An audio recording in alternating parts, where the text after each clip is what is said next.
going on, everybody? Welcome back to a particular exciting episode here at the Arcane Archive, because today, me and Sam are going to be doing something a little bit different, a little bit fresh, a little bit new. You know, it is the new year. It is actually January 2nd, 2024 right now. And we're going to be kicking off the new year with some brand new content for you guys. To be fair, though, when this video comes up, it will probably not be January 2nd. No, I highly doubt it. We are specifically recording on January 2nd, 2024. So this is brand new for you guys. You see, we're finally going to be coming through with what we promised at the beginning when we said that we would be giving you guys all kinds of glorious regalings of gargantuan accomplishments or horrendous horror stories of horrific intent. Because today, me and Sammy are going to be reading you guys some stories. That's right. Sammy, what stories are we going to be telling the people today? Well, specifically, we're going to be venturing into horror stories on Reddit of D&D campaigns. Now, that's right. to be fair, Adam has, I think, delved into this before. I am fairly new to this. Quite a bit. And that's going to be, that's all the better, but yeah. I have a couple friends that I think like to, you know, lurk on stuff like this and tell me about them. And I hear some secondhand things. I prefer to just not interact because it makes me sad. But I think with today we're kind of going over these and kind of putting ourselves in the shoes of the people that are dealing with these problems. Yeah, we're gonna kind of be analyzing. We're gonna be going through. We're gonna be providing a little bit of our own thoughts. We've talked quite a big game on, you know, problem players and problem DMs and the opposite.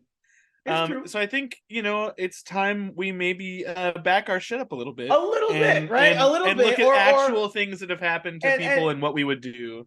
Exactly. Like it is definitely a matter of, like, you know, we have, as you all know, we've already made a number of videos specifically talking about like all of these examples, scenarios, and situations that you can get yourself in, and like what some maybe advice or tips that me and Sam would offer, or what we would do in those situations ourselves to maybe help remedy the situation or make it better. So we figured at this point, though, we might as well provide a little bit more context for you boys and girls at home who maybe aren't as familiar with these kinds of things, to show you like what can kind of happen, like all the different stories and experiences that people have. And we'll be doing a couple of different things because for you see today, we're going to be specifically focusing on the r/RPG horror stories. And this particular segment of the Arcane Archive is going to be colloquially known as, what do we call it, Sammy? It was something Chronicles. My brain farted on the first word.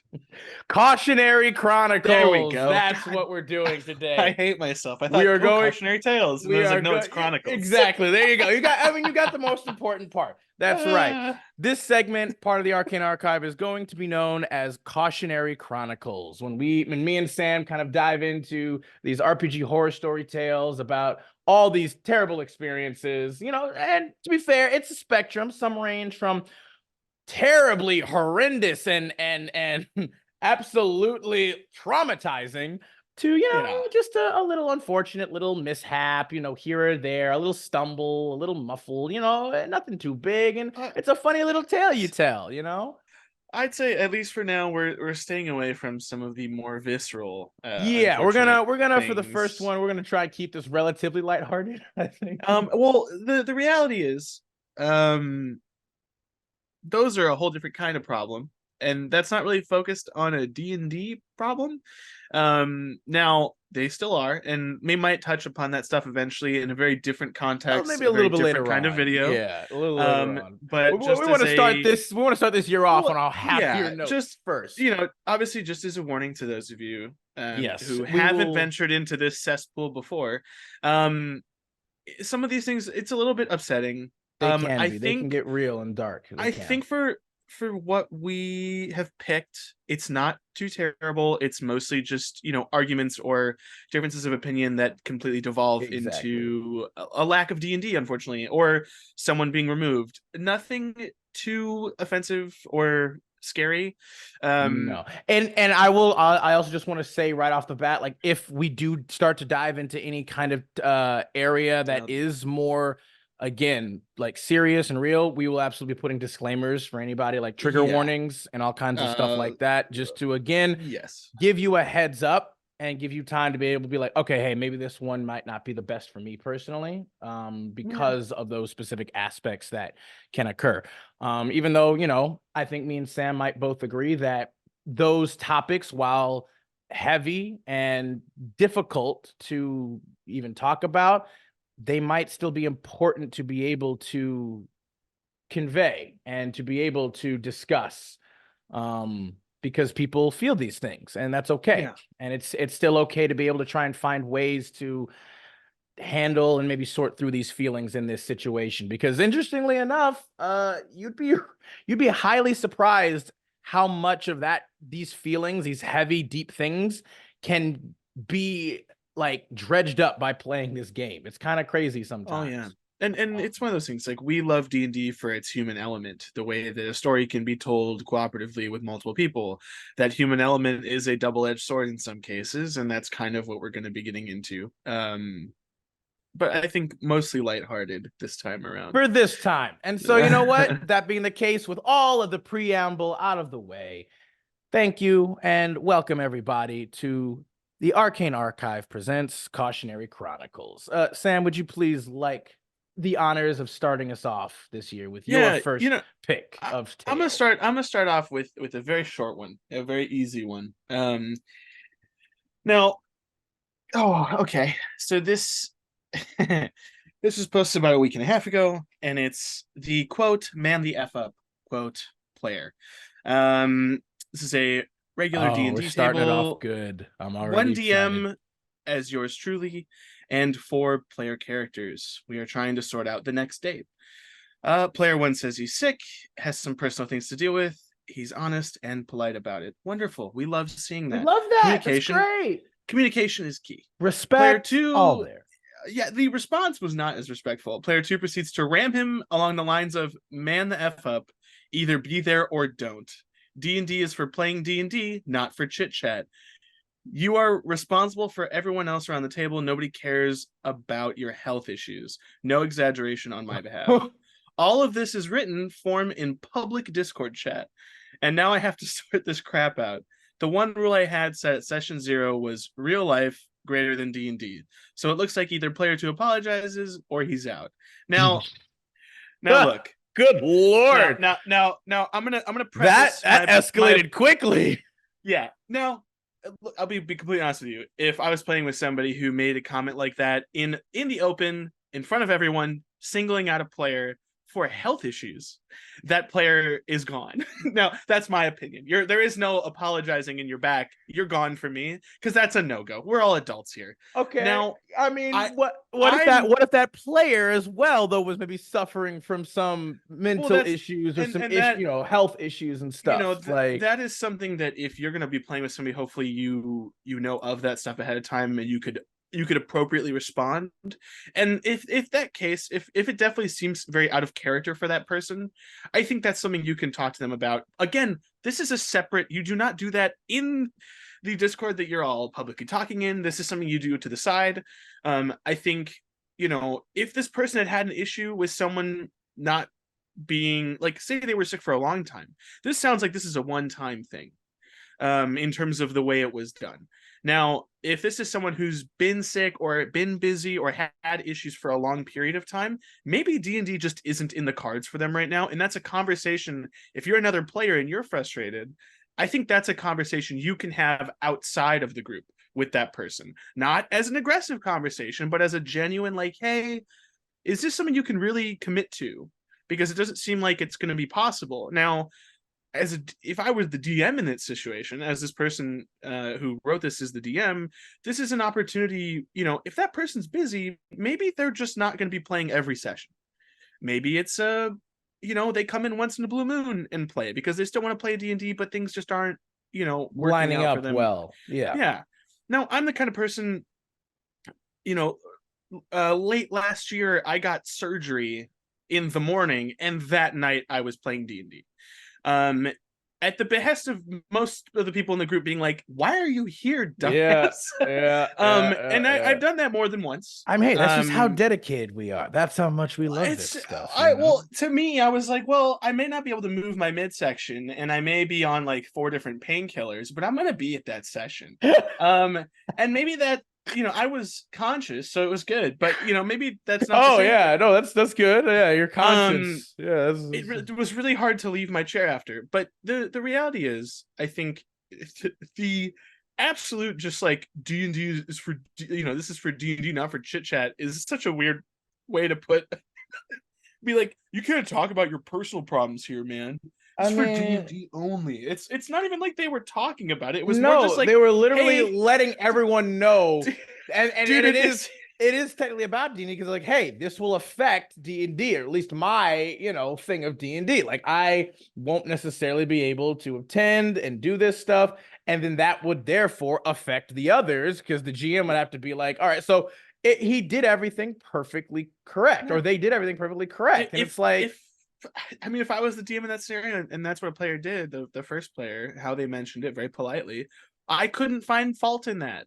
I No. would then talk to them and be like, is this going to be an Yeah, like overall, what this what is is be what are over and you over type expecting thing? to be Yeah. the overall, I guess, duration of like, are you in like a really bad place? Like, are you all right? Do you need to maybe take some time off specifically? Like, obviously at that point, yeah, like it is now the GM's kind of thing to ask like, what is the expectation here at this point then? Or what is the thought process at how to move forward at that point? It And is. honestly, the worry that I have is making a comment like nobody cares about your health issues is not just a red flag. It's one of those things Oh, that's like it's. I'm now worried, like, what, how is this player gonna sour the mood going forward?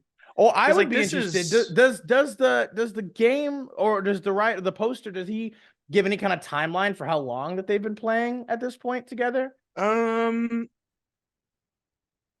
no, it's just this was just in between 2 sessions. Because like I Obviously he mentioned that they had a session 0, great, but there was no, it didn't timeline. seem, Yeah, there was they no don't really have a timeline timeline of given. like how long they've been playing already. Because I was gonna say, it's like it seems rather strange that that person, like if they had been playing for a while, would literally say like he doesn't give a crap of nobody cares about your health things. Like, it seems like that kind of comment, I feel like, can only really come about from like a group that hasn't been playing together for a while. Because once Yeah, you've been or playing for a while, you kind of start to develop a connection and attachment to these people yeah. as people, not Oh, I just like mean, in the game. Like, that's kind of how it works. I think Like for this specifically, there's also the adjective. We don't know how long they've been playing. We don't know how many times. Obviously, they're mentioning this like a one-off kind it's a of, one-off kind of thing. yeah, Now, incident that now occurred. I am someone who will self-admit, I get very frustrated when people don't commit. So Yeah, when it's like the night I'm, before, 2 weeks in a row, and someone's like, "Oh, I can't make it," and it's like it's the night before, really, or the day of, they call off. yeah, no, that's. That pisses me off as a person. Now, I don't. That is not giving you any like, yes, please respond like this. No, because even I don't. I talk about it outside of the group. I either talk to the DM or I talk to the person themselves and be like, "Hey, what are we doing?" Well, And and I would specifically say though, I think again, like depending on the reasons given, obviously that it's different. response is different. Like, again, I absolutely agree. Like, if a person is multiple times like calling off, flaking out, literally last minute, like again, day, like night before or even day of, and it's like, oh, it's just like, oh yeah, I don't feel too good right now, or oh, I'm sorry, I forgot that we were doing it today, or like, oh, I actually made other plans because I didn't know that we were like whatever. And it's Yeah. like, okay, look, like at that point, the first time it's like, okay, sure, maybe we're a bit Yeah. new. Everybody gets one, everybody gets one. That's fine. But if it consistently keeps happening, and their reasons for why it's happening are like things that are just kind of out of your control, because life happens, right? It does. And she, like, again, specifically in this instance with the example of this Reddit post, it's like that's his health. He's literally telling you like, Yeah. hey, first and foremost, your health should always be your top priority. Oh yeah. And he's literally letting you know, like, he has no obligation necessarily to really inform. Like, if he's actually in like an emergency, or if it's like whatever, he doesn't have to tell you right then. That is not the priority. But he is making it a priority to be like, hey, just as a heads up for you guys, because I know this will affect you guys too. I'm not feeling super good, and so I might not be able to attend some sessions for a while or whatever, Yeah. like. And so it's absolutely important to take the context of the situation and like, into consideration when you're just like, hey, yeah, this person, they have been consistently, reliable, on time, they interact, they in every aspect, they have been a pretty great player to play with. And if they're literally coming to you at this point, just being like, "Hey, this thing, I'm feeling kind of the way that my health is declining. I might need to step away for a bit."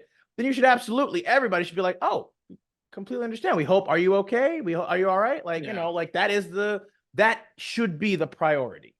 Yeah, I mean, the reason I picked this is like I literally last year, when I was stuck in the hospital for a month, the first morning after because I didn't know I was going to get stuck there. Yeah. The first morning I messaged my D&D Discord and I was like, "Hey,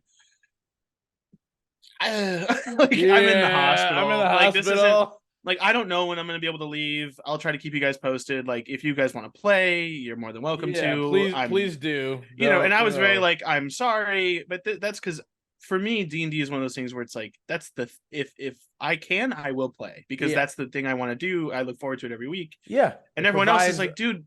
Everyone else is like, shut up. Yeah. Like You're in the go get hospital, man. like Get why better. are you worrying about us? And so, from my experience, it's a very different. I don't. My problem with this is looking through the comments on this and looking through how people reacted. Pretty much everyone agrees that like don't even give this dude a chance. There are some people that like, hey, this could be a one-off reaction. Like I understand being frustrated, but if you're willing to say something like that, where health doesn't matter, like even as a offhanded comment, it leads the way into like this person might say stuff like this again, and is it really worth dealing with? It might be. Obviously, I think it also comes down to the people who are involved, right? Like again, if this person is like, do you enjoy playing with this person? Are they at least a decent like player in the game? And again, I'm always a firm believer of everybody gets one at least, right? Everybody gets one moment, one kind of thing where you're like, all right, you kind of fly off the handle, you lose your shit for whatever reason, and it's like, okay, that's not cool, and we're gonna call you out on it, and you should know that's not okay. But again, we all get like that sometimes, right? We all have those moments where we kind of maybe aren't our best selves, and it's like maybe you shouldn't be judged permanently and to such extreme extent for when you're kind of not your best self, and there might be extenuating circumstances that we're not aware of. That's fine. Now, if it continuously reoccurs and it becomes a habit, absolutely. At that point, like, all right, you know what? No, you can't be that way here. You want to be toxic, you want to be messed up, you can be that over there, but you can't be that here. It's not worth your time. It's not great. But overall, I love that. That was a great first story, Sammy, and even better since it has a little bit of a personal, I think, connection to you. For me, the first one I think I would like to talk about. It's a relatively lighthearted one as well. It's not super bad. And it literally even says this isn't the most horrid horror story that's ever happened, but it's specifically MC's homebrew campaign. All starts well, but campaign fizzles out and disappears. OP specifically post happened around same time as the first campaign before the TPK. So in 2022, MC and DM are same people from my previous stories. So apparently they've written about some previous stories before as well.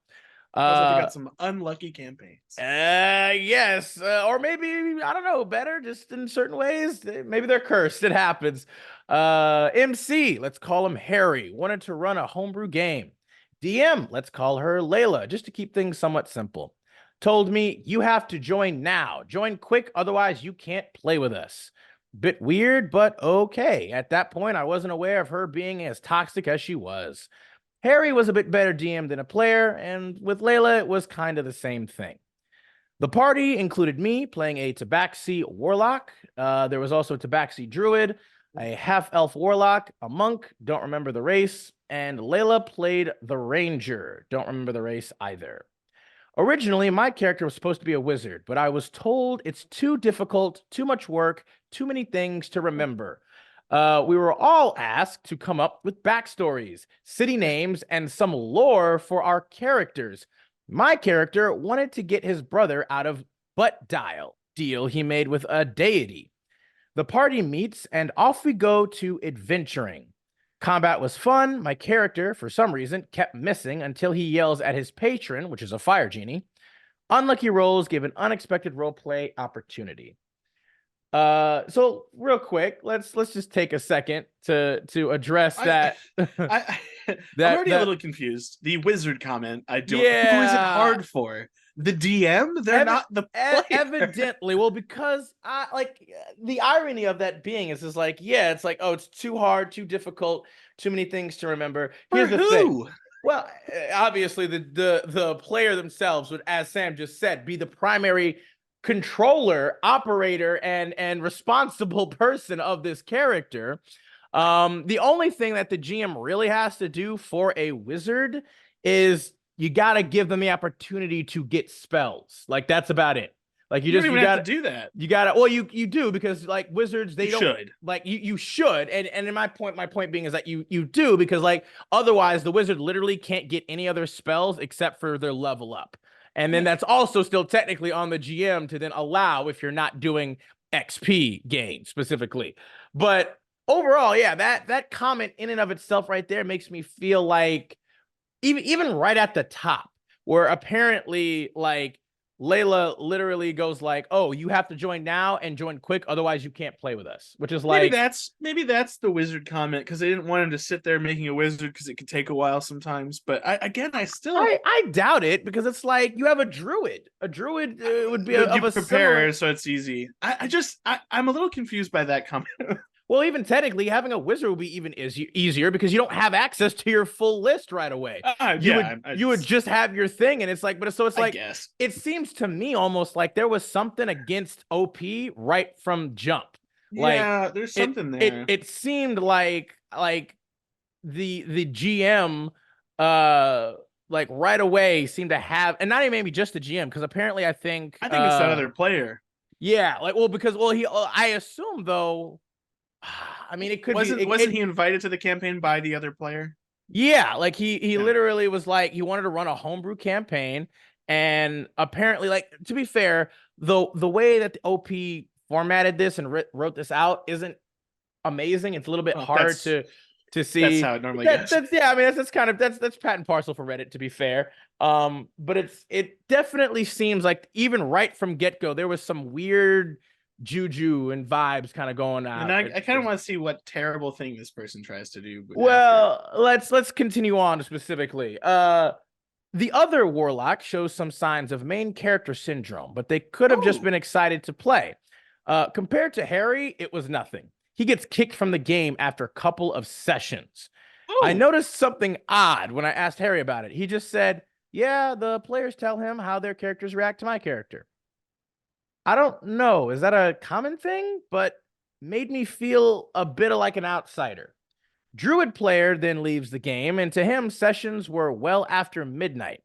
So it was me, Layla, and Monk left. We ended up taking a break during the holidays, and Harry told us we will continue playing on a certain day after the holidays, and he will ask other people to join. That certain date comes and goes. Game is just then randomly removed. Discord server is removed. No one was told anything. Is this common? Not to tell players about the changes of plans? I was very confused. Harry starts another homebrew campaign, which apparently no one else was invited to, or at least I wasn't, and it was so much fun. Boy, yeah, this right here just seems like the epitome of just communication breakdown. Like, it's just more than that there. I have a feeling that I don't think Harry much liked the way the players were interacting with his garbage campaign. Is how I'm looking at this. Now, again, this just seems more petty than anything else.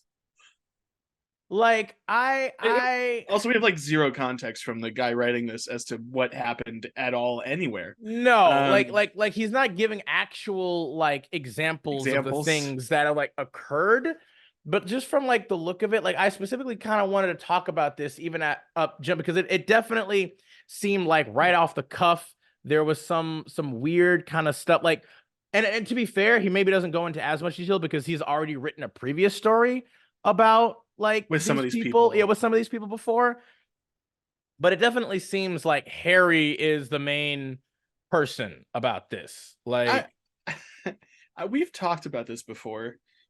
The initial red flags you get when joining a new group and like you first meet these people or play your first session. It sounds like, and no fault to the person writing this, it sounds like the red flags were bare for all to see at the beginning, and you willfully either did not notice or well, completely and put it well, to the and side. that's a pretty normal kind of thing, right? Especially if it's like, okay, I don't necessarily For know a some lot of people, these other people, but it's like, yeah, it's not a bad thing to give things a shot because you never know. Maybe you're overreacting. Maybe you're reading too much into certain things. It's happened. It's not an uncommon or a low probable thing to occur. And also, you want to play D&D. That's one of the biggest things too. It's like, oh, hey, another opportunity to play.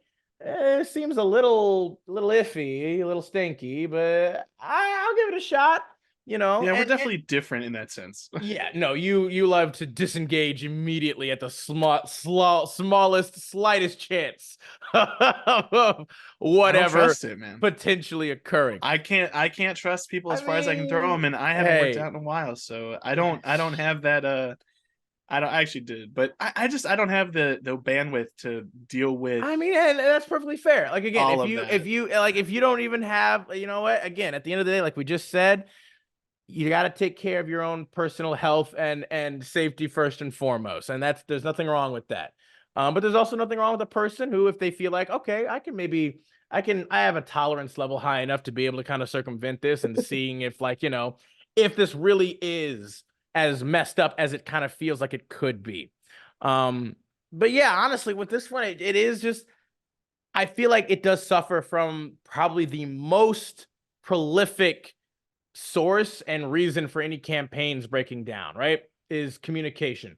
Poor communication, understanding, because from what it even says, it's like, and again, due to the fact that the way that the OP kind of wrote it out and formatted it, it's not the easiest to kind of ascertain exactly what went wrong here, what happened, but it definitely seems as if like the GM was not accurately kind of communicating expectations of like what was kind of be going on.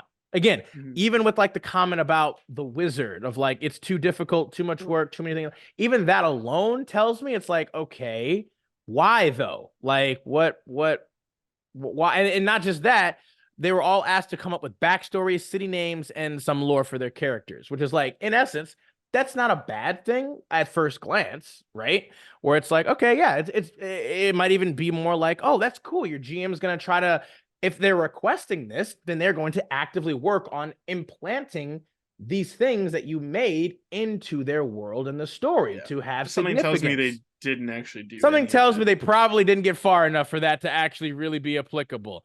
And again, based off of what he said earlier, it's strange that he's literally like, "Hey, wizards are too difficult, too much work, and too many things to remember." And yet, I am wanting you to provide me with a more extensive, in-depth backstories and sit like original cities and areas or locations and lore that I can then implement. It seems weird that he's not okay with a wizard, but then he wants that and feels more along the lines that he's using his players as a means to fill out his world for them rather than doing it himself.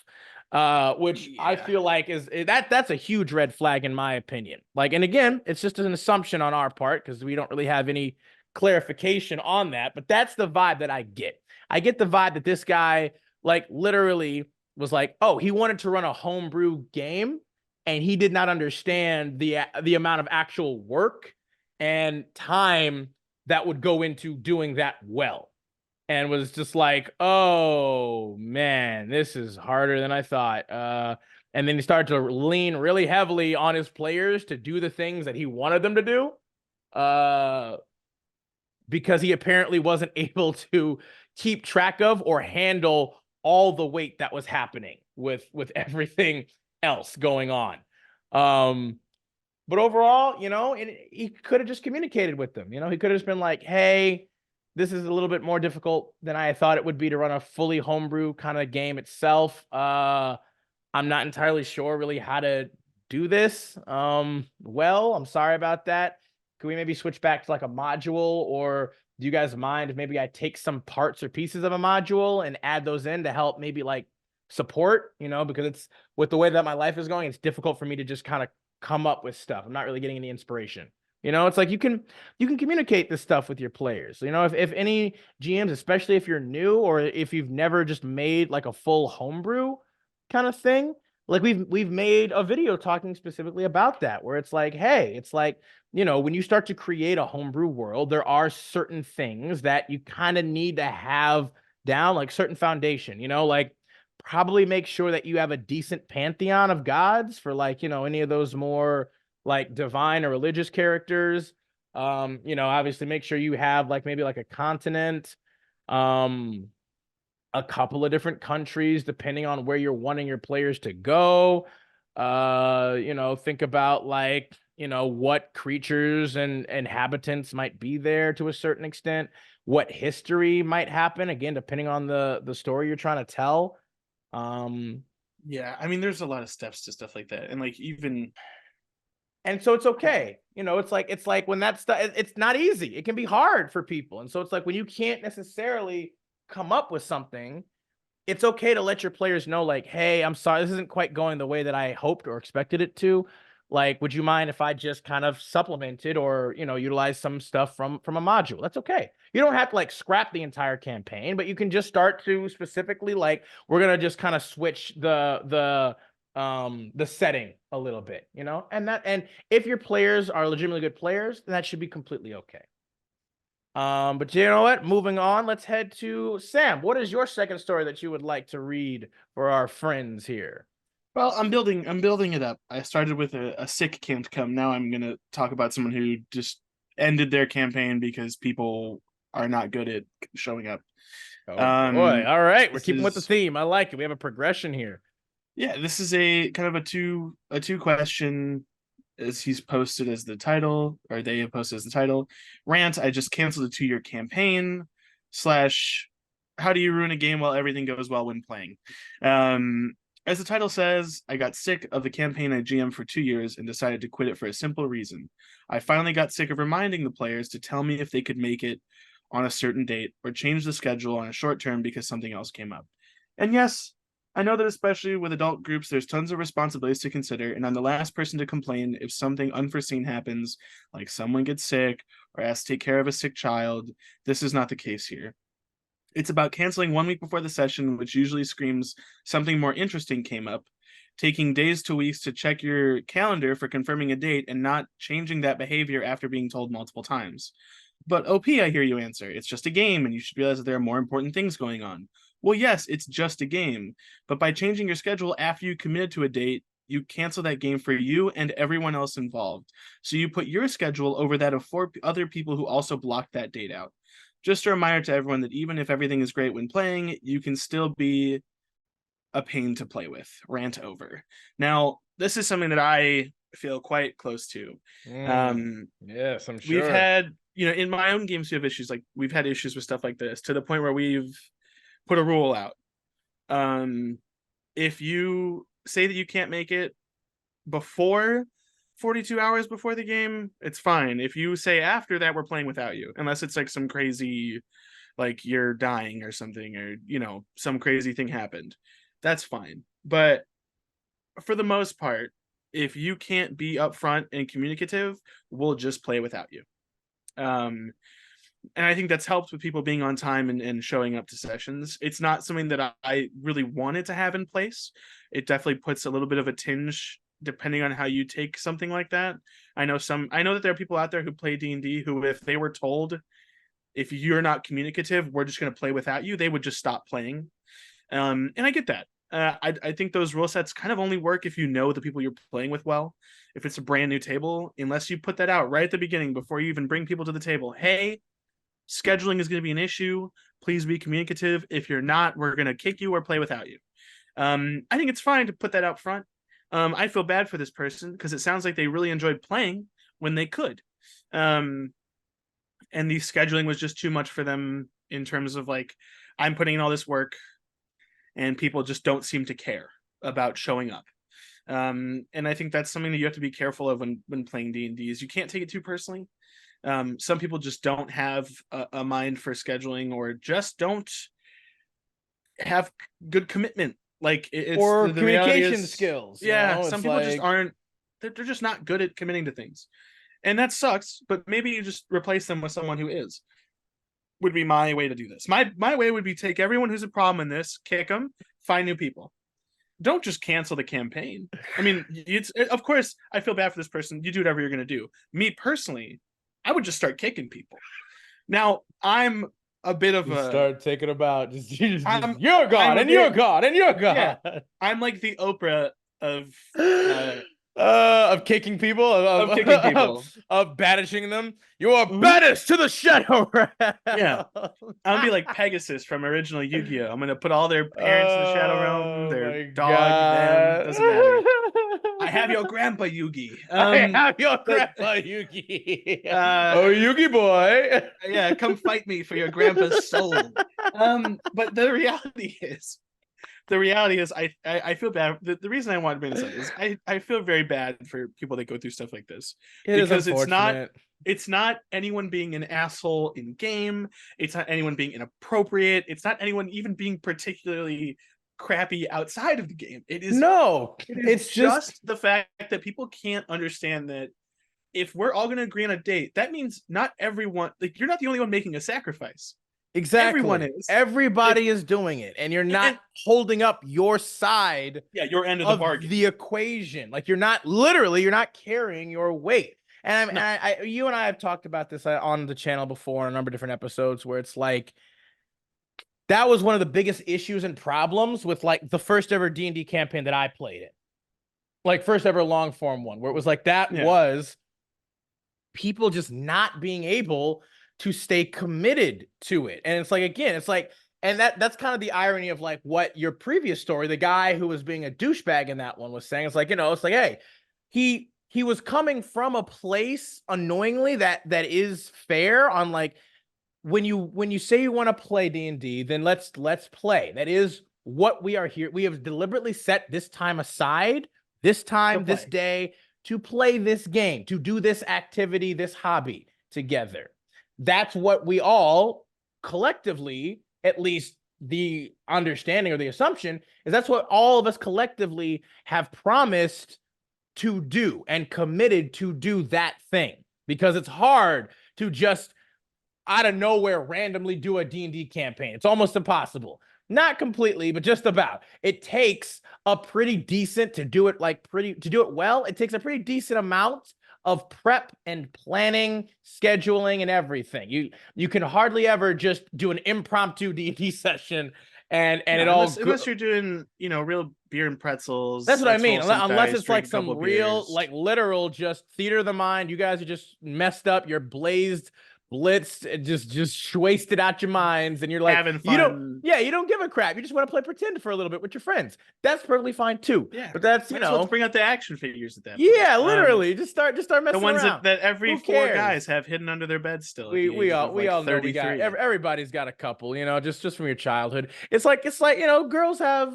some women have like stuffed animals and stuff like that. You know, it's like, hey, every now and then an older fella might have some action figures from back in the day, like a GI Joe.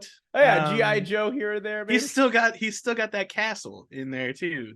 The old that old Lego castle, like what's the other? It's not Lego. He-Man. It was like a He-Man. Yeah, the He-Man Castle Grayskull. Like yeah.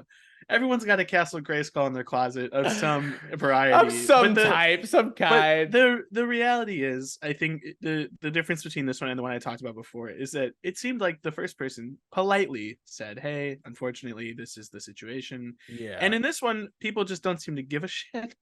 I mean, that's a And huge thing and there. I'm assuming it's probably one or two people in their group. It's usually you have the one problem, with attendance where it's like, yeah, maybe sometimes other people aren't as on top of it, but you usually have one person who's like the problem in that scenario. Just get rid of them.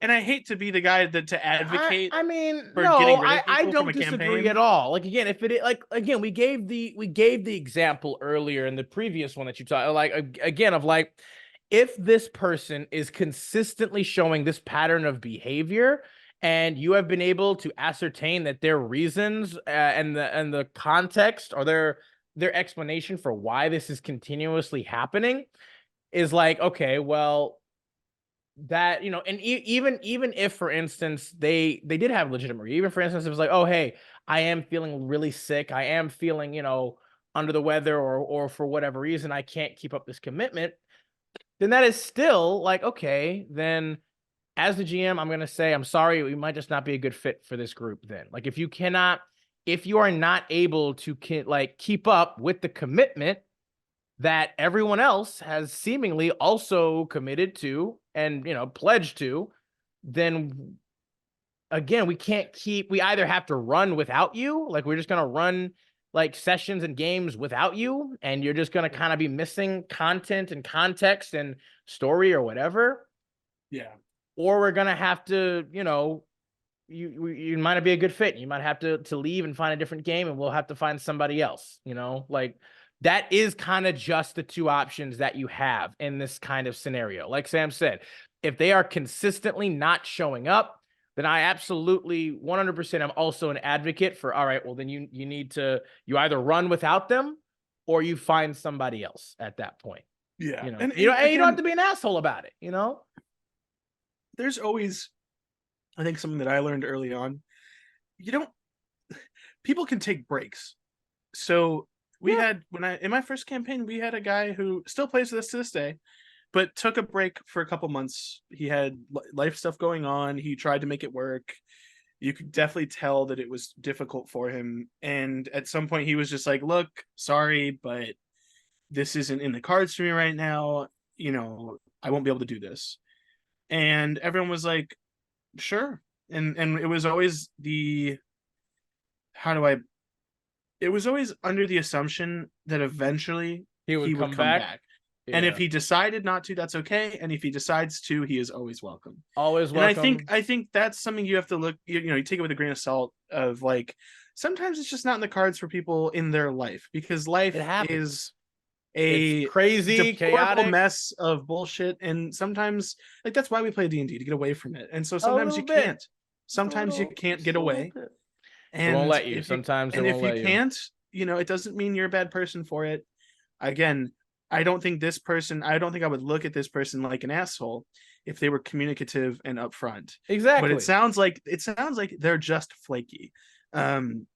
Which is unfortunate. And so I would say, It there's is not definitely fun. Not fun. no, no. But I'd say that they did the right thing. I think I would have done it differently. I don't know how many players they had were problem. If it was like most of the table, I get scrapping it. If it was one person, I say just get rid of them and keep playing with three people. Because you know what? I know people like to talk about, oh well, I always want at least four. Some of the best D&D I played was with only three people because it's Agreed. One of the everyone gets their best, screen time. literally one of the best campaigns I ever played. There were only two players. It was just me, my friend, and my partner at the time who like it was three of us in the game. She was the GM and he and I were the players. And Yeah. that was it. And it was one of the best campaigns I've ever played in. Like, Yeah.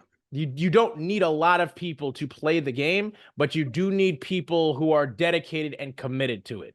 That's what provides the best experience. Not the quantity, but the quality. With that, let's go ahead and move on. I got another one for you guys too right here. We're gonna probably only do like maybe one or two shorter ones after this one as well, potentially. We'll see.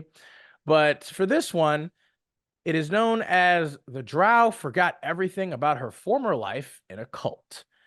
This is a Pathfinder game, interestingly enough, but Mm. still close enough in terms of like I think the issues and problems that kind of can arise. Pathfinder makes my brain hurt. Yeah, I mean it's not that bad. Yeah, It's. I mean Pathfinder. The first it's edition not is a fun. lot, and then Pathfinder 2 they streamlined it a little bit, and it's still fun because it allows for a little bit more flexibility in certain situations and areas depending. But Pathfinder game playing as a Drow druid who grew up worshiping Haginti, then ran away to the surface to be a better person. So essentially, the GM has us chasing this supposed evil druid who has been killing good druids all on the surface. We're told she has a strange knife she uses, and we're shown a picture, but we are all waffling around, stumbling in the dark, essentially, at a loss as to what it could possibly mean. This continues for many sessions with more bad rolls just constantly going until I, doing some background, like refreshing myself, look up Haginti and realize the strange knife is literally their symbol. To say that I was mad is an understatement.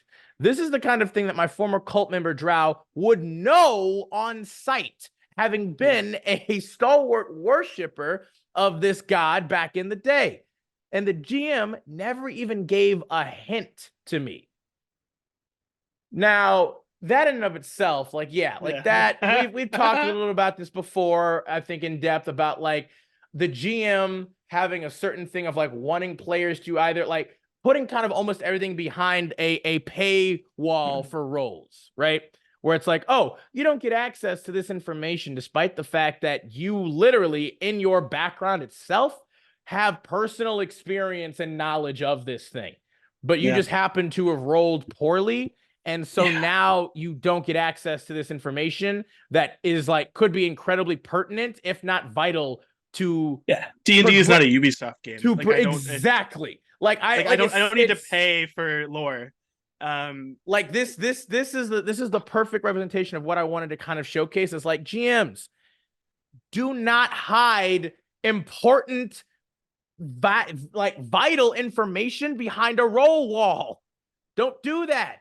And if you can unlock some specifics, but I think either it's safe to say, or maybe give extra information depending on how safe. like if they rolled well. But let's say for instance, okay, if you're gonna do that, then make the roll literally like so low they get this base amount of information, right? Regardless of what they roll, they will always get this amount of information based off of what they know. And they could potentially, if they roll higher, they get even more information that they can put together, maybe something. But don't hide. Don't be like, well, you don't really know what's going on. You know, it's like I literally have background in this. I was enmeshed. That's the whole point of my background. What are you talking about? Like this kind of thing. That's already like ugh. This is one of the biggest things. This is one of my most pet peeves.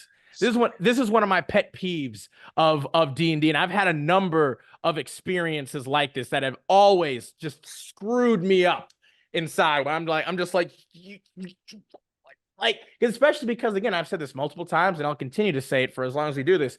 I am a player and a GM.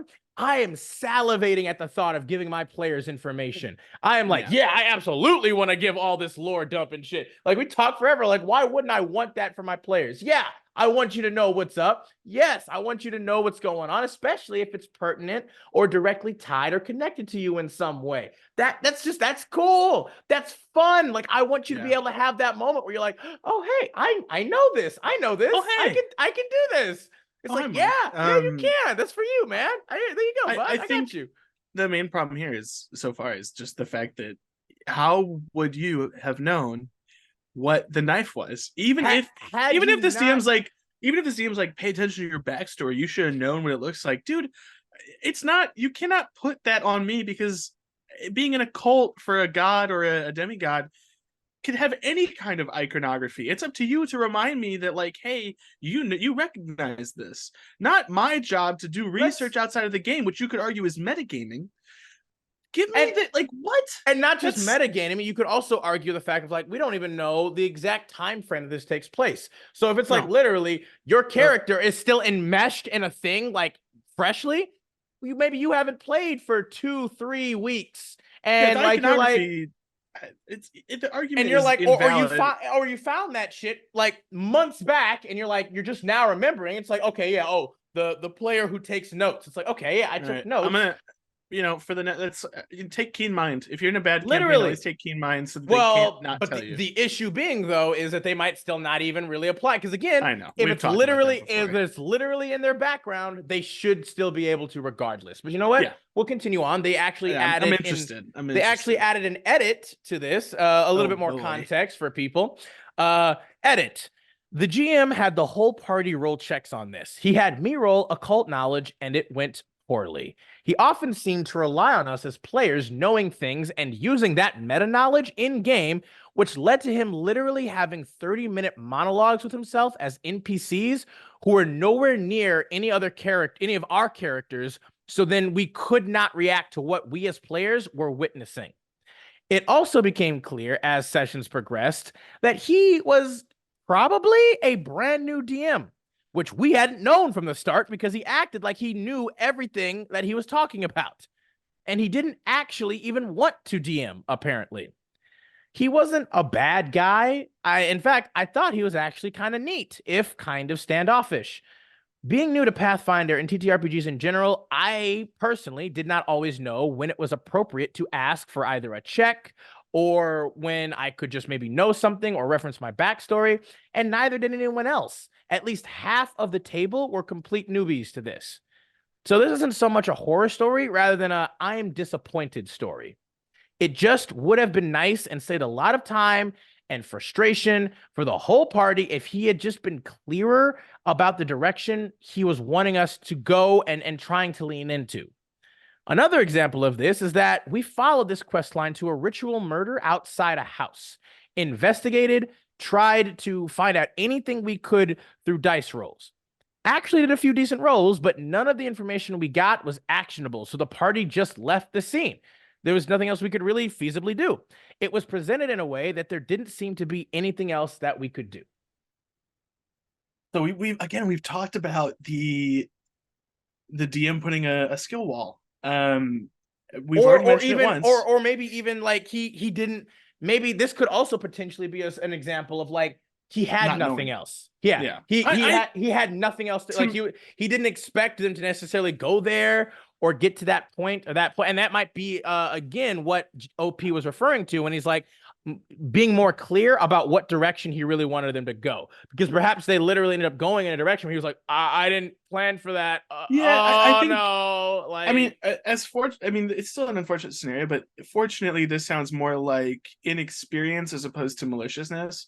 I could definitely see a new DM not realizing that you need to key in information to your players' backstories they would know. I could see a new DM not really understanding the pillars of play in like the way that it's supposed to kind of work. Because again, each game is its own thing, but like we've talked about, having information ready or putting things in areas where your players aren't going to get to it. And it's like, why are we doing that? And it just, to me, this sounds more just like inexperience. Well, here's what I will say about that. I definitely feel it absolutely is inexperience, but unfortunately, I also feel like it's inexperience mixed with maybe a bit of arrogance or maybe not narcissism. That's a bit heavy, but arrogance and inability or unwillingness to learn or be better. Because again, it's specifically like he apparently was a new DM, which OP specifically stipulates they hadn't known from the start because he acted like he already knew what he was talking about. Which, hey, confidence is great until it's unwarranted. That's what I'm saying. It's like, again, there's a difference between confidence and delusion, right? It's like, be confident, but then be honest about when you don't know what the hell is happening or going on, or like again, the problem being is you can be confident, but when you see the situation is deteriorating in a way, or if things happen in a way that you didn't expect, then you need to, ironically, man the F up. Yeah, well, call back, and be honest about the fact that you're like, okay, I'm sorry, you guys. I'm a little lost as to what Out to, of my depth here. yeah, because I wasn't expecting this to happen like this. So I'm a little lost as to where to go now. Like it's okay. All right. It doesn't mean that you failed. It doesn't mean that No. you effed up or did something wrong.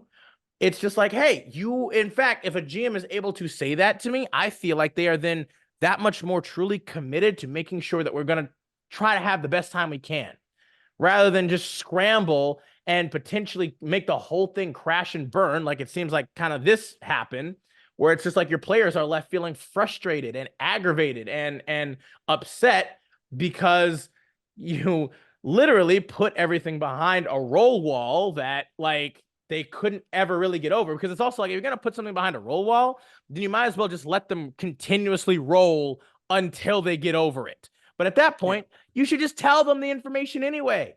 Like, Yeah, this is definitely a case of not having enough yes and skills either, which sucks for that person. Like, I could see, I it's can like, kind of understand how things could get there and how you yeah, don't want to for ruin it, sure. Like, you don't and want how to you're break like, oh immersion. crap. Yeah, But like, it's so much better to just be like, all right, I messed up. yeah. Cut your Yes, you know losses. this. Sorry, let's not go this way. Can we go this way instead? I have it planned out better, and here's the information you would have gotten because I shouldn't have put it there to begin with. Let's retcon up to this Sometimes, point and then go from there because it'll just be sometimes better. you just gotta, and we'll say this multiple times on the channel. We already have.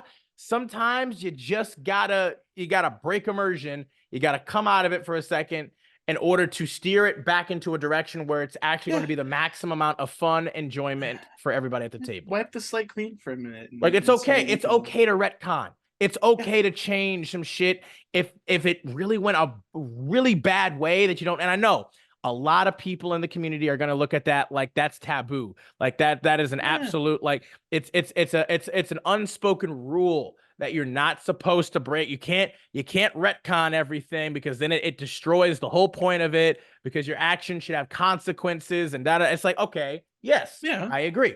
There's a difference between retconning something like one player who's being like a murder hobo douchebag is like, killing all these people and stuff for no real reason. And you're just like, okay, sure. Your actions have consequences now. So now the guards are going to come. They're Well, going yeah. to beat the crap out of you, detain you, and then you're going to be executed for the horrible things that you did. It's like, yeah, Yeah, all right, that's fine. But there's there's a a difference between difference. hand waving and retconning. Yeah, And yeah. it's like again, this isn't about this, especially this particular situation, especially when it's more falls on the GM's shoulders on like what went More wrong. all.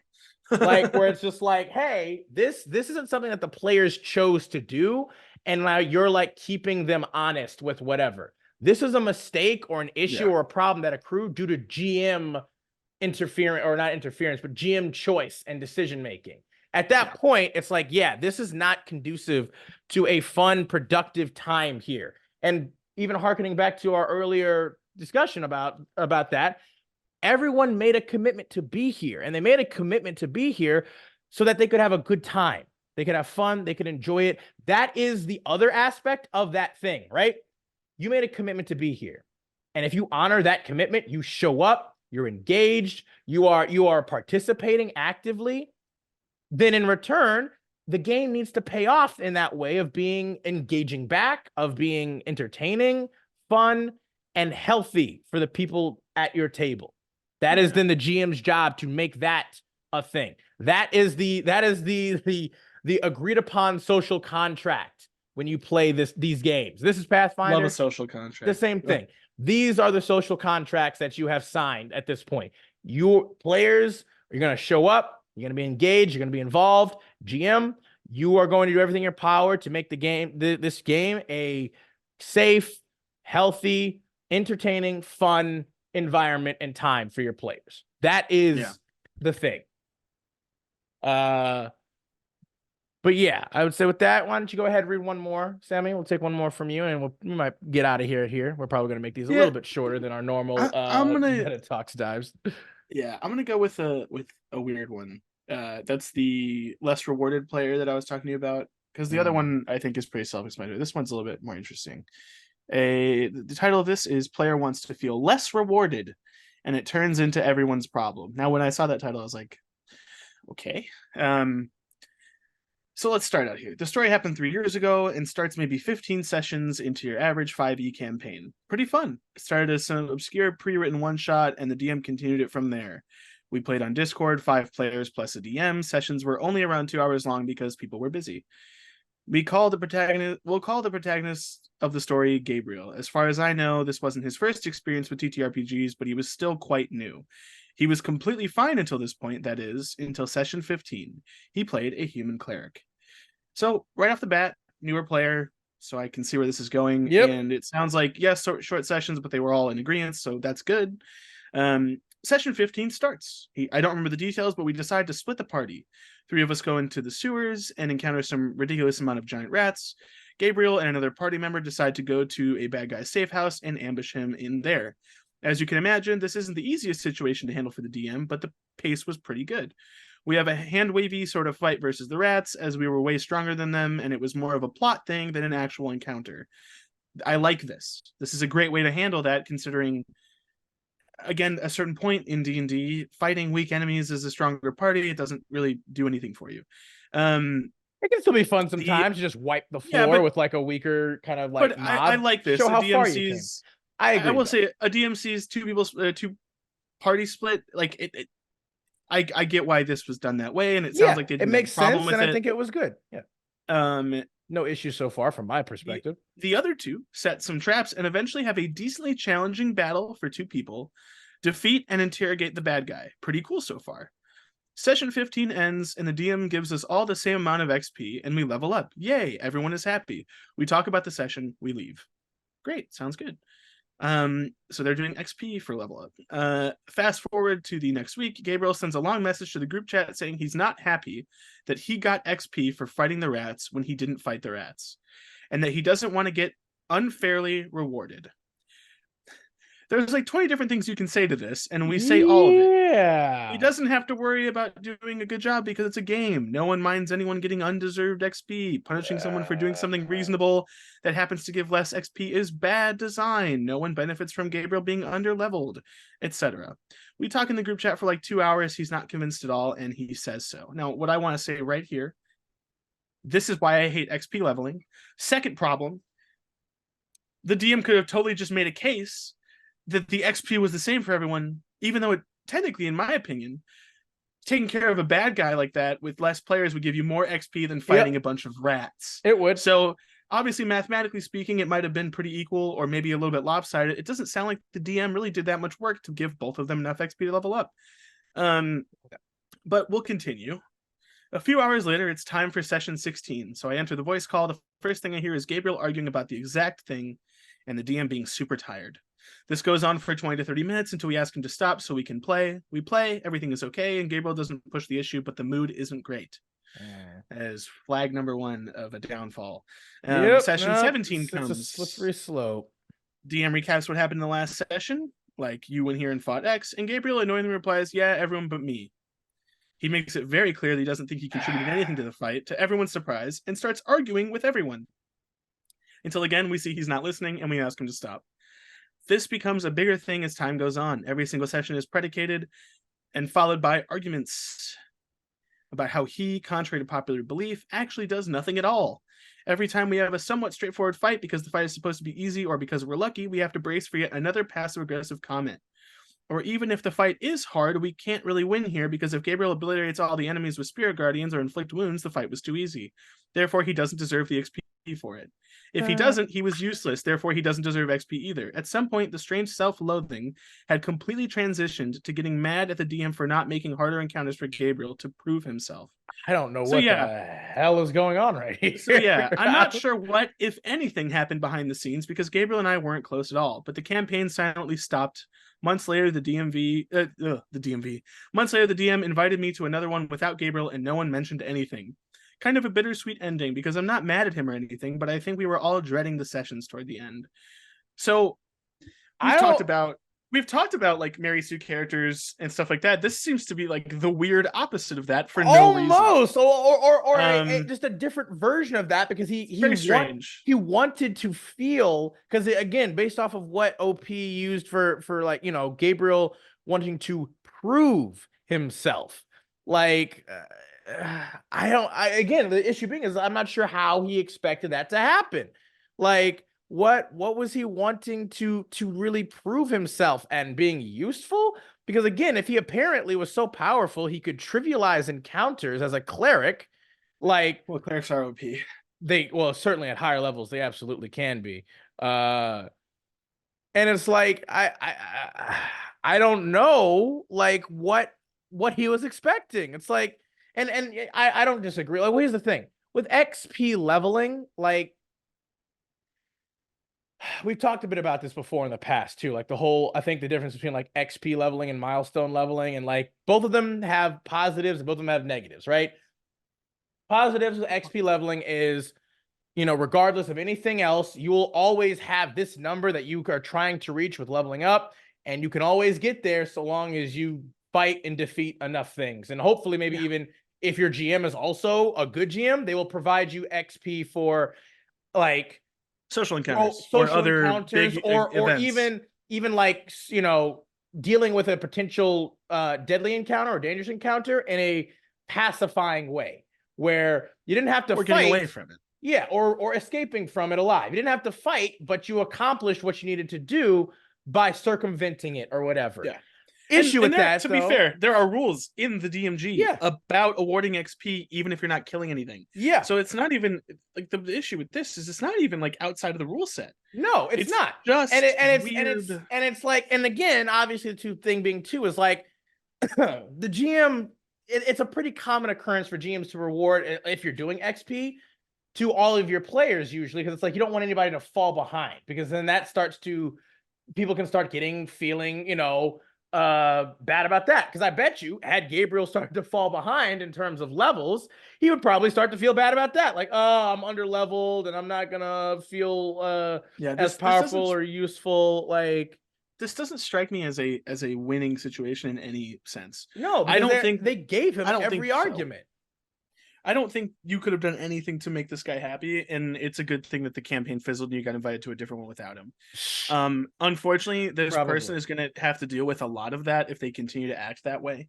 The reason this kind of struck my interest is I've never encountered a player that's like, oh, XP, I'm doing okay. Yeah, it's like I'm actually doing good, but I don't feel like I did enough to deserve this. Like, I've definitely encountered players who, like, if they didn't partake, if they weren't at the table, or like legitimately they don't get XP, weren't in a fight, they don't like getting stuff for free. But in all of my games, which admittedly have all been milestone, if you leave for a time and you come back, your character's the same level as everyone else. Because you know what? It's not fun. It's not fun. And if you want to play in a marching simulator, you got to have food and water and all that stuff, and if you don't kill things, you don't get XP, and people can level at different rates. That's fine. Back in original D&D, classes leveled at different rates. I mean, you can implement stuff like that in a game like that if you want. It doesn't sound like that's what this game was for. It doesn't sound like that was the vibe. It sounded like this DM just liked using XP instead of milestone, which is fine. I don't like it, but it's fine. So again, I don't understand the concept of, well, I don't feel like I did enough, so I don't want to get the XP. But then when you do well, I feel like it wasn't hard enough, so I shouldn't get the XP. That's not even an argument. Well, no, so I feel like at this point something else was going on outside of the game that was making him feel like maybe worthless, or like he wasn't good enough or something, and he was trying to find something that could make him feel worthy or valuable or valued or something in that way, but he was looking for it in the wrong location. Like, he's looking for it like here, like, because again, I don't know, like what would some affirmation for you. Yeah, what would have possibly made him satisfied? Oh, nothing. You defeat Demogorgon or Asmodeus of the Nine Hells. Do you feel like you deserve XP for that now? Like, yeah, what? The way this strikes me as very incel behavior. And I will talk shit about that. Oh, 100%. It is 100% someone who is not fulfilled in any way in their own life and brings it onto the D&D table because they're pathetic. Oh, yeah. And I know that sounds mean, and I'll be a little mean. It's a new year. It's a new me. I'm gonna be a little mean.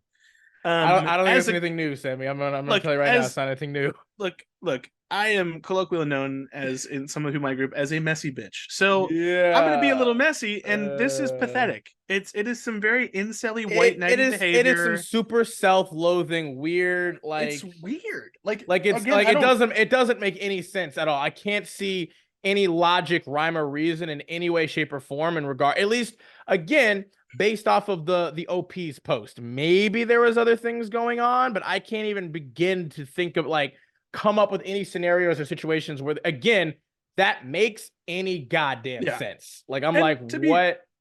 to be 100% fair, the fact that this was an on Discord game tells me everything I need to know. Unfortunately, random people on Discord, strange. It can be. They very much You know can more be. than me in terms of playing random I games on do. Discord. I I do. have never and would never really want to go into that space. Mostly because I don't like people. But the reality is Yeah. the people I play with, I know them in real life. I knew them in real life before I played with them.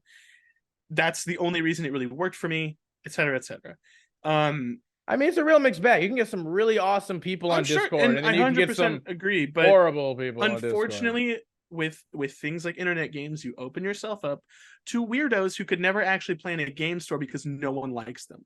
And it sounds like this guy Hey, I've done that before. was suffering from something akin to being Well, a pathetic weirdo. something. Again, we don't It's know weird. all the things. Like Yeah, but the self-loathing, the it's weird, weird. It's because not weird. It's strange, and he's clearly got some not great mental stuff that he has not worked what on well. No, what's getting me the most, and the reason why I'm so harsh on this dude, is because of your actions, you are now pushing that agenda onto the on to other people in everybody your else. I game, agree. That's and not okay. that's not cool. That's And not like, okay. look, dude, you don't have to like yourself, but don't tell me about it. I'm not your bud. We're playing D&D. If you want to talk about that outside the game, that's fine. I will happily sit there and listen to you pour your heart out about shit you're dealing with. I've done it before to complete strangers on the internet because someone needs to sometimes. Because Sometimes people have trouble. you just need But to talk. You just need to be able to but talk. but pushing it out into a collaborative Well, storytelling I was game gonna say he's not and talking. making it all everyone else's problem is not the correct way to handle it, nor is it okay. And in all honesty, if I had someone even acting a modicum like this in a game, there is no continued sessions with them. Again, I know I sound harsh. The reality is, most of the things we've talked about, at least the ones that I picked, because I'm definitely cherry picking here. I would have just removed the person and continued playing without them. And you know what?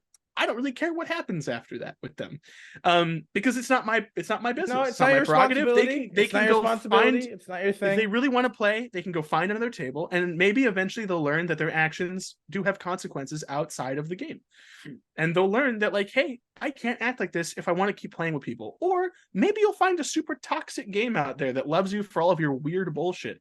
But the reality is, you're gone, and like, there is no, like, the moment it was brought up in 15, if I have session 15, if I have a conversation with you outside the game and you just don't seem to get it, that's where we part ways. Maybe I'll give you session 16, but if you continue to bring it up, when OP entered the chat early for the session and heard him arguing, if I had heard that, I would have immediately left the call, messaged the DM, got him on a call privately, and been like, this guy needs to go for your health, not even mine. This isn't okay. You shouldn't feel like this before a session even starts. I agree.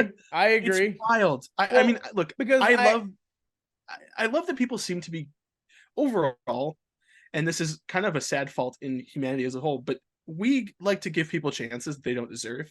And for some reason, with TTRPGs, that happens way more than I think it should. I think it's this stigma of like, oh, but when are we going to find another person? Or if I kick this person I out, was they're gonna going to say leave and we're never going to play again. I definitely think it's more of the fear about, like, again, like, you want to play D&D, and a lot of people, from what I've seen, especially on Reddit, they give the thing of like, these people are all friends, right? They're all friends in some way. So if the problem player ends up leaving, then they're going to take other people with them, and then the game will collapse, and then you'll lose the entire game. But a lot of the ones, I mean, a lot of them aren't. They're just people. They're Yeah. not. Just because you don't play with them doesn't mean you can't be friends with them. It just means that, I mean, I think that's one of the best, like, morals to these kinds of stories. Is it's like, look, and there are some people who say that they're like, look, this guy is actually a really nice guy outside of D&D. Like, he's great.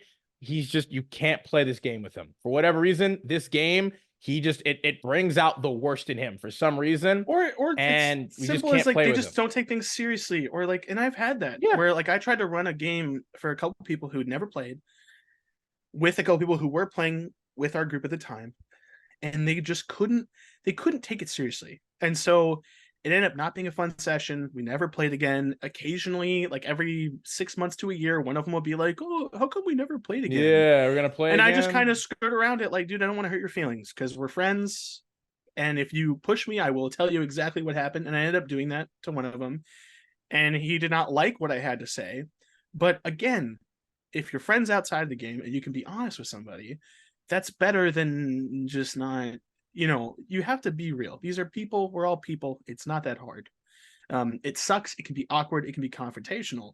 But the reality is, in this scenario, he was being confrontational first, which means, hey, adios. The problem is, like, he was being confrontational without any means of truly being able to soothe change him. his position. Like, he just wanted to have a problem of some sort. He, like, there was no way to truly be able to, like, satisfy him at all. There was no way of assuaging the doubts in his mind. Well, that brings up the question of whether or not there even really were any doubts. Like, the question of whether or not it's like, what was he even really trying to accomplish at this point by arguing, bringing this up? Like, yeah. If he's literally being like, hey, I don't feel like I deserve this. And then everybody's literally telling him constantly, like, no, you do deserve this. It's fine. It doesn't matter. And he's still like, no, I didn't deserve this. And you're just like, well, the GM is saying that you do. He's telling you that. And he's still arguing this point. It's like, what? Yeah. What are you even trying to do right now? What is this getting you? Is it just attention? Because that's kind of maybe what it seems like. It seems more like it's just like you are just trying to get as much attention as possible for some weird reason. Like even though it's like, I assume you probably are going to get a decent amount of attention and interaction if you just do stuff anyway. You're the cleric. You're going to get plenty of attention and love and appreciation in the game. Like, yeah, I do love, there was a comment right under, which was, this reminds me of another cleric who got hung up over the internet argument from months before and nearly got a TPK trying to prove that he wasn't just a heal bot to people who weren't even there. I have read that story. Even I've seen bits of that story before, because I get it. Some people do have a complex when they play this game, whether it's the class they choose, whether it's the expectations of the other people at the table. We've had that in some of my games. It's like, well, you're the healer, so did you take this spell? And they're like, no, I have this spell. And everyone's like, okay, and look at my name on the bottom of the screen. I am guilty of judgment 100%. Now, I have had to very quickly and very deftly learn that sometimes you keep things to yourself. There is if you don't have anything nice to say, don't say it. Don't say anything mantra. at all. It's a real thing, but I think to a point. But there are exceptions. There are exceptions, and here's the thing too about that, right? When you are playing a character that's like, you don't have to just be a heal by, especially in regards to that particular story. It's a very famous story about a cleric who wanted to prove, like the guy said, that he wasn't just a healer. Clerics aren't just healers. You aren't just doing heal. In fact, clerics can deal some of the highest damage in the game with very early on. I mean, we talked about inflict wounds is a huge one. Spirit guardians is a huge one. Yeah. Like guiding bolts, freaking all kinds of things that they can do.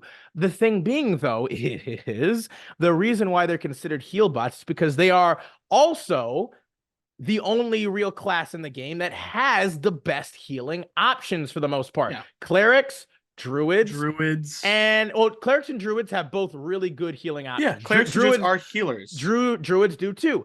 Bards to a lesser extent. Bards have certain healing options and a decent amount here or there. And then you have, paladin, who has a bit of healing options and stuff, but not nearly as much in the same kind of way. Like, to be fair, you can build a fair amount of characters as healers that aren't clerics.